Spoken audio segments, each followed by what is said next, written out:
अस्सलाम वालेकुम। कैसे हैं आप सब। मैं कब्ज़ के बारे में इससे पहले भी एक वीडियो बना चुका हूं, लेकिन आज जो मैं आपको नुस्खा, जो इलाज, जो होम रेमेडी बताऊंगा, ये बहुत ज़बरदस्त है। कब्ज़ को हज़ार बीमारियों की माँ कहा जाता है। ये जब कब्ज़ होती है तो ब्लड प्रेशर भी हाई होता है, मोटापा भी आता है, ज़हनी दबाव भी रहता है, तबीयत में चिड़चिड़ापन भी रहता है और भी बहुत सारी अलामात हैं। लेकिन आज हम जिस पे बात करेंगे, जिस फार्मूले की, जिस होम रेमेडी की, वो बहुत ज़बरदस्त है। आप ये समझ लें कि वो लोग इससे ठीक हो गए हैं जिन लोगों को डॉक्टर ने कह दिया था कि इनका ऑपरेट होगा, वो भी बच गए अल्लाह की रहमत से, आपकी दुआओं से। तो जनाब, बात यह है कि सिर्फ एक दो काम हैं जो आप ना करें तो बेहतर है। पहला ये कि ये जो आप फास्ट फूड खाते हैं, बेकरी की आइटम्स खाते हैं, इनको छोड़ दें। ये सबसे बड़ा मसला इसी का है। और दूसरी वजह है कोल्ड ड्रिंक, किसी भी तरह की जो आप पीते हैं, वो भी इसी को कब्ज़ को ही बनाती है। अब बात यह है कि जो असर फार्मूला आपको बताने लगा हूँ, इसको आपने आगे भी लोगों को बताना है। ये सदका जारिया है।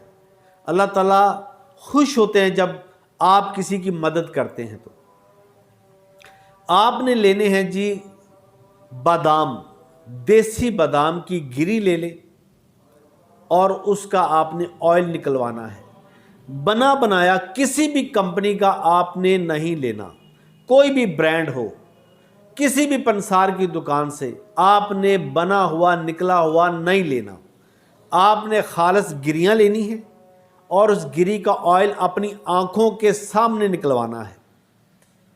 अब जब वो ऑयल आपको मिल जाए तो आपने रात को खाना खाने के बाद 1 चम्मच गर्म दूध के अंदर डाल के उसको पी लेना है। इंशाअल्लाह ताला मेरे अल्लाह की रहमत से सुबह आपको पहाना ठीक आएगा।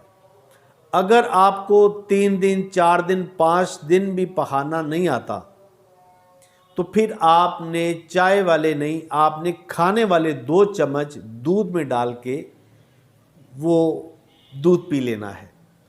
अगर बच्चे हैं तो वो चाय वाला 1 चम्मच, अगर ज़्यादा छोटे बच्चे हैं तो चाय वाला आधा चम्मच दूध में डाल के दे दें। इंशाअल्लाह ताला कब्ज़ का मसला तो नहीं रहेगा जी अब, मेरे अल्लाह की रहमत से। और जो सबसे बड़ी बात है कि पट्ठों का दर्द, घुटनों का दर्द, जोड़ों का दर्द, इससे भी निजात मिलेगी। आपका रंग सुर्ख हो जाएगा, तबीयत हशाश बशाश रहेगी। इसको आजमाइएगा, इसको इस्तेमाल कीजिएगा, फिर मुझे बताइएगा। आज तक के लिए इतना ही। अपना बहुत ख्याल रखिएगा।